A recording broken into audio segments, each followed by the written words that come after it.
अनमोल आजादी के महानायकों की इस अद्भुत यात्रा में पधारे सम्मानित अतिथिगण, पूरे सतना जिले के सम्मानित व्यक्तिजन, सभी आज़ादी के महानायकों के परिवार के सभी सम्मानित जन, भाइयों और बहनों, चित्रकूट की यह पावन भूमि राम राज्य का भाग था। भगवान राम जब यहां से होकर लंका जा रहे थे तो रास्ते में सबरी का स्थान मिला। जब सबरी माता के पास राम पहुंचे तो सबरी माता ने कहा, हर अच्छाई के साथ कोई ना कोई बुराई भी छुपी होती है और बुराई के साथ अच्छाई छुपी होती है। भगवान राम ने कहा, कैसे? तो माता सबरी ने कहा कि अगर आपको रावण को नहीं मारना होता तो शायद आप मुझे दर्शन नहीं देते।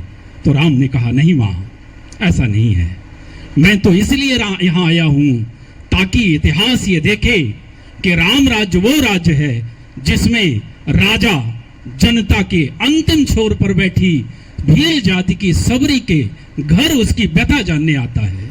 राम राज्य वो राज्य है जिसमें राज्य का निर्माण राजा और भील जाति की सबरी करती है। राम राज्य वो राज्य है जिसमें अगर हमारे राज्य की बेटी से की अस्मिता के साथ कोई खिलवाड़ करे तो वो चाहे विदेश में लंका में जाके क्यों ना छुपे, लेकिन उसका वध वहां भी जाकर किया जाएगा। तो भारत में तो विदेशी भारत मां की अस्मिता के साथ ही खेल रहा था। तो चित्रकूट की यह पावन भूमि से आजादी के महानायक कैसे पैदा नहीं होते? पैदा हुए। लंदन से भारत की दूरी 20,000 किलोमीटर है। 20,000 किलोमीटर दूर से 1600 में ईस्ट इंडिया कंपनी भारत में व्यापार करने चली आई। जब भारत में व्यापार करते रहे, व्यापार करते करते उन्होंने देखा कि इस राज्य में तो भारी राजनीतिक रिक्तता है। यहाँ तो एक राजा के ऊपर जब आक्रमण होता है तो पड़ोसी राजा तमाशा देखता है, मदद करने की बात तो दूर, उसके हारने पर खुश होता है। और किसी राज्य में, किसी परिवार में जब भाई भाई के बीच मनमुटाव हो और एक भाई को मारने पर बड़ो बाहर का मारे और दूसरा खुश हो, तो मानिए कि उस परिवार का विनाश तय है। वही भारत के साथ भी हुआ। कहने को भारत देश था, लेकिन सच्चाई ये थी कि भारत देश तो था ही नहीं, राजाओं के अपने अपने राज थे। एक राजा के लिए भारत देश का मतलब था उसकी अपनी सीमा। बघेलखंड के लिए बघेल राज्य ही भारत राज्य था, बुंदेलखंड के लिए बुंदेलखंड ही भारत राज्य था। तो जब दूसरे के ऊपर आक्रमण होता था तो वो सोचता था कि ये तो मुझसे लड़ता है, अगर इसको हरा रहा है कोई बाहर से आके तो मुझे क्या करना है। इसी राजनीतिक रिक्तता ने भारत को गुलाम बना दिया। 1757 का प्लासी युद्ध हुआ। बंगाल का नवाब अकेले लड़ रहा था और बाकी के राजा तमाशा देख रहे थे। 1757 में जब अंग्रेज जीत गए तब यह तय हो गया था कि भारत में अब अंग्रेज ही राज करेंगे। इस देश में एक जयचंद नहीं हुआ। जब पोरस लड़ रहा था सिकंदर से तब पड़ोसी तमाशा देख रहे थे। जब दाहिर लड़ रहा था मोहम्मद बिन कासिम से तब पड़ोसी तमाशा देख रहे थे। जब अंग्रेज से लड़ रहे थे बंगाल के नवाब से तब पड़ोसी तमाशा देख रहे थे। इसलिए भारत आजाद गुलाम हो गया। साल तक तो हमें यही नहीं समझ में आया कि हम गुलाम हो गए। क्यों? क्योंकि वो राजा ऐसे थे कि उनको जनता से कोई सुख, जनता को उन राजाओं से कोई सुख मिला नहीं था। बहुत सारे राजा ऐसे थे। तो और अंग्रेजों ने एक चाल भी चली थी। चाल ये थी कि मुखौटे के रूप में राजा वही बना रहा। तो जनता तो ये समझ ही नहीं पाई। जनता को लगता था कि राजा तो हमारा वही है, अंग्रेज तो नहीं है। लेकिन अंदर की स्थिति ये थी कि सारी सत्ताएं चली गई थी। 1818 तक आते आते स्थिति ये हो गई थी कि पेशवा का पद समाप्त हो गया था और सारे राजा नाम मात्र के राजा बने थे, क्योंकि उनकी सेनाओं पर, उनके राजस्व पर अगर किसी का अधिकार था तो वो अंग्रेज थे। 1818 तक आते आते कुछ लोगों को यह एहसास होने लगा था कि हम परतंत्र हो गए और उसी परतंत्रता की सुगबुगाहट भी 1818 से शुरू हो गई। अब था। भोसले ने पहला विद्रोह 1818 में किया था। उसके बाद 1842 का बुंदेला विद्रोह हुआ। उस बुंदेला विद्रोह में बहुत सारे शहीद हुए लोग। उसके बाद 29 मार्च 1857 को एक सूरवीर मंगल पांडे जो सैनिक था, उसने एक अंग्रेज की हत्या कर दी और देखते ही देखते उसे फांसी पर चढ़ा दिया गया। लेकिन आजादी तो अब शुरू हो चुकी थी, चिंगारी शुरू हो गई थी। शीघ्र ही उसने आग का रूप धारण कर लिया और वो अंग्रेजों की रोके फिर नहीं रुकी। 10 मई 1857 को मेरठ में क्रांति की शुरुआत हो गई। तो फिर मध्य प्रदेश में भला कैसे नहीं होती। 3 जून 1857 को नीमच से क्रांति की शुरुआत होगी। नीमच शब्द आपकी मैं जानकारी के लिए बता दूं, यहाँ बहुत सारे जिम्मेदार लोग बैठे हैं। नीमच नाम अंग्रेजों का ही दिया हुआ है। आज भी नीमच नाम अंग्रेजों का ही दिया हुआ है, केवल स्पेलिंग चेंज की गई है। NIMACH पहले थी, आज की डेट में उसकी स्पेलिंग हो गई है NEEMUCH, केवल इतना चेंज किया है। वो नीमच से स्वतंत्रता की शुरुआत हुई। धार का एक स्थान था अमझेरा रियासत, वहां एक बख्तावर सिंह हुए थे, उन्होंने अंग्रेजों का विरोध किया, वो शहीद हुए। जब उन्हें फांसी की सजा दी जा रही थी तब उनकी मां फांसी की सजा देखने के लिए खड़ी थी। मां ने कहा कि देखो मेरा बेटा कितना सुंदर लग रहा है, दूल्हा जैसे लग रहा है। मेरा बेटे को बबलाएं देने के लिए भारत मां आई है और इतने सारे लोग जहां तक नजर डालो वहां तक आजादी के दीवाने उसकी बारात में शामिल होने आए हैं। और मेरा कलेजा तो फट रहा है, लेकिन चढ़ाओ मेरे लाल को फांसी पर, क्योंकि इसको फांसी पर चढ़ाओगे तो एक नहीं 1000 सैनिक आएंगे जो भारत मां को आजाद कराने के लिए अपनी जान देंगे। उन आजादी के नायकों का पैगाम ये था, लिख रहा हूं अंजाम जिसका कल आगाज आएगा, मेरे लहू का हर एक कतरा इंकलाब लाएगा। मैं रहूं या न रहूं, पर मेरा वादा है आपसे कि मेरे बाद वतन पे मरने वालों का सैलाब आएगा। अमझेरा रियासत की ये स्थिति हुई। अमझेरा के बाद मैं मंडला की स्थिति बताता हूं। अभी सर ने भी बताया था, वहां पर 2 पिता पुत्र थे, शंकर साह और रघुनाथ साह। गौड़ राज्य था वहां, रानी दुर्गावती के वंशज थे। दोनों ने विद्रोह किया, तोप के सामने खड़े करके पिता पुत्र को उड़ा दिया गया। लेकिन त्याग की पराकाष्ठा देखिए, उसकी पत्नी का नाम था शंकर साह की फूल कुंवरी। पिता पुत्र जिसके खत्म हो गए हो, जिसका पति और पुत्र खत्म हुआ हो, वो महिला शस्त्र उठाई, युद्ध किया और अंतिम समय तक लड़ी। जब नहीं लड़ पाई तो रानी लक्ष्मीबाई की भांति कटार उठाकर अपने पेट में मार लिया और वहीं से उसकी लीला समाप्त हो गई। ऐसे सूरवीरों की कुर्बानी से आजादी मिली है। लेकिन दुर्भाग्य कि ये कुछ लोगों को बुरा लगे, शहीदों का कार्यक्रम है इसलिए कुर्सियां खाली हैं। कोई हीरो आया होता तो शायद जगह नहीं मिलती। अंदाज नहीं है, आपको फ्री में मिली है ये आजादी, इसलिए आपको हल्की लग रही है। उन परिवारों से पूछिए जिनके परिवारों में दिया जलाने वाला नहीं बचा। ऐसी ही एक सतना में मैं आ जाता हूं। विंध्य प्रदेश के बारे में विशेष रूप से बोलने को कहा गया है। सतना का अब एरिया तो नहीं है, बिजराघोगढ़ मैहर की रियासत के भाग में था, संसदीय क्षेत्र अभी भी है। वहां एक सरजू प्रसाद हुआ करते थे। 20 साल की उम्र में सरजू प्रसाद अंग्रेजों के खिलाफ खड़े हो गए। रायबोल उनका सेनापति हुआ करता था।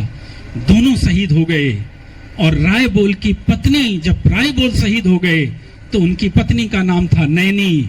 वो अस्त्र लेके सामने खड़ी हो गई और सामने खड़े होकर युद्ध किया और जब नहीं जीत पाई तो उनकी शहादत को प्रणाम, उन्होंने भी कटार लेकर आत्महत्या कर ली, शहीद हो गई, इस देश पर अपने को कुर्बान कर दिया। रियासत में जब 1857 का संग्राम हुआ तब रघुराज सिंह राजा हुआ करते थे। कोठी की एक रियासत थी, कोठी रियासत हुआ करती थी। वहां का एक गांव था मनकहरी, वहां के रणमत सिंह थे। तब कोठी पन्ना राज्य के अंतर्गत आता था और चूंकि वो बघेल थे तो पन्ना और रीवा राज्य के बीच एक बार लड़ाई हो गई। पन्ना से उन्हें जागीर मिली थी, उस जागीर को उन्होंने, बघेल चूंकि थे तो अपने घर से लड़ना नहीं चाहते थे, इसलिए उन्होंने छोड़ दिया उस रियासत को। उसके बाद हुआ क्या कि वो गए नौगांव छावनी एक बनी थी अंग्रेजों की, वहां पर नौकरी कर लिया। जब 1857 का संग्राम हुआ तब बखत बली और मर्दन सिंह दो सूरवीर थे। हालांकि बुंदेला विद्रोह में तो उन्होंने अंग्रेजों का साथ दिया था, लेकिन 1857 की क्रांति में वो भारत के साथ में थे। उनको पकड़ने के लिए कहा, रणमत सिंह ने उसे नकार दिया, तब उन्हें राज्य से सेना से निकाल दिया गया। चूंकि वो रीवा राज्य घराने के टच में थे इसलिए यहां आए। वहां एक ब्राह्मण हुआ करते थे, तिलंगा ब्राह्मण, जो आपके महतैन के हैं। उन्होंने कुंवर सिंह के आह्वान पर 1857 की क्रांति पर उद्घोष दे दिया। देखते ही देखते उन्हें पकड़ लिया गया और उस समय जनरल हुआ करते थे ओसबोर्न, उन्हें फांसी की सजा सुना दी गई। तब रणमत सिंह, पंजाब सिंह, धीर सिंह, श्याम साय, 4 ठाकुर सूरवीरों ने कहा कि ब्राह्मण हमारे लिए पूजनीय है। धर्म की आड़ लेकर उन्हें अंग्रेजी राज्य का विरोध करने का एक बहाना मिल गया। बोले अगर इसे फांसी होगी तो रीवा राजघराना जलने लगेगा। और ओसबोर्न का जहां बंगला था उसे घेर लिया गया और घेर कर जबरदस्ती तिलंगा ब्राह्मण को छुड़ा लिया गया। उसके बाद अंग्रेजों के दबाव में रणवंत सिंह को वहां से निकाल दिया गया। तब वो चित्रकूट की भूमि पर आ गए। यहां पर उन्होंने आजादी के सिपाही नाम से एक दल गठित किया, उन्हें ट्रेनिंग दिया। ट्रेनिंग देने के बाद जब उनकी ट्रेनिंग पूरी हुई तो गए और सबसे पहले नागौद में अंग्रेजों की एक छावनी हुआ करती थी, तो शस्त्रों की कमी थी, वहां जाकर आक्रमण किया। वहां एक अंग्रेज अधिकारी हुआ करता था एलिस, वो मारे डर के भाग गया वहां से। बाकी लोगों को मारा, एलिस भाग गया। एलिस का पीछा करते हुए रणमत सिंह पीछे गए तो पन्ना जाते में एक स्थान पड़ता है भिलसाएं, वहां पर पन्ना और अजयगढ़ की सेनाएं आ गईं जो अंग्रेजों का साथ दे रही थी। पन्ना और अजयगढ़ की रियासत जब आ गई, वहां पर युद्ध हुआ। रणमत सिंह जी का भतीजा अजीत सिंह वहीं कुर्बान हो गया और रणमत सिंह किसी तरह बच के फिर से चित्रकूट आए। जब फिर से रिकवर हुए तो गए नौगांव छावनी पर आक्रमण किया, नौगांव छावनी को लूटा और नौगांव छावनी पे आक्रमण करने के बाद पिंडरा में आपके कांड हुआ। पिंडरा में एक गुरुकुल चला करता था जहां पर आजादी के लिए लड़ाकों को तैयार किया जाता था, उन्हें प्रशिक्षण दिया जाता था। जब अंग्रेजों को यह बात मालूम चली तो उन्हें लगा कि यहां भी विद्रोह ना हो जाए, तो अंग्रेज यहां आ गए। अंग्रेजों ने वो गुरुकुल जबरदस्ती बंद कराना चाहा तो हमारे बहेलिया समाज के और कोल समाज के, क्षत्रिय समाज के, ब्राह्मण समाज के कोई जातिवाद नहीं था। सबको लगता था आजादी मिले। पहली बार ऐसा हुआ था कि क्षत्रिय के अलावा आम आदमी ना शस्त्र उठाया हुआ था। उन्होंने जब बंद कराना चाहा तो बहेलिया समाज के लोगों ने 3 अंग्रेजों को मारकर पीपल के पेड़ में कीलों से ठोंक दिया। तब बड़ी सेना यहां आई और मिचकुरन की पहाड़ी से तोपों से इस गांव पर आक्रमण होने लगे। दूसरी तरफ वो जो सूरवीर थे जिनका नेतृत्व अभय कुंवर बहादुर सिंह कर रहे थे और कुंजन सिंह कर रहे थे, दलगंजम सिंह नाम था उनका, वो कर रहे थे। उन्होंने छापा मारी दुसैली, चूंकि उनके पास हथियार नहीं थे तो छिप छिप के उन्होंने वार किया। कई अंग्रेज अधिकारी मारे गए और जनरल लुगार्ड जो उस समय अंग्रेजों का प्रतिनिधित्व कर रहा था, वो जब इतनी छोटी सेना से हार गया तो उसने इस्तीफा दिया और इस्तीफा देकर लंदन चला गया। बचे लोग जब यहां से हटे तो चित्रकूट पहुंच गए। चित्रकूट में जो साधु संत वैराग्य धारण करके पूजा जाप के लिए इकट्ठा होते थे वो हनुमान धारा में पहुंचे। और आज आपको मैं वो किस्सा बताता हूं और मैं आपसे अपेक्षा भी करता हूं कि महाराज जी का एक सम्मान उन साधु संतों की तरफ से करिएगा। 300 साधु संत इकट्ठा थे, सेनाएं नहीं थी। रणवंत सिंह को मालूम चला, रणवंत सिंह अपनी सेनाएं लेके आ गए, लेकिन इलाहाबाद से सेना आ गई, पन्ना की सेना आ गई, अजयगढ़ की सेना आ गई, अंग्रेजों की सेना भारी पड़ने लगी और हनुमान धारा में 300 सूरवीर संतों ने बेनाम शहीद हो गए और अपनी जिंदगी आहुति कर दी इस देश के लिए। ये देश है वो, हनुमान धारा की श्वेत धारा को लाल धारा में बदल दिया।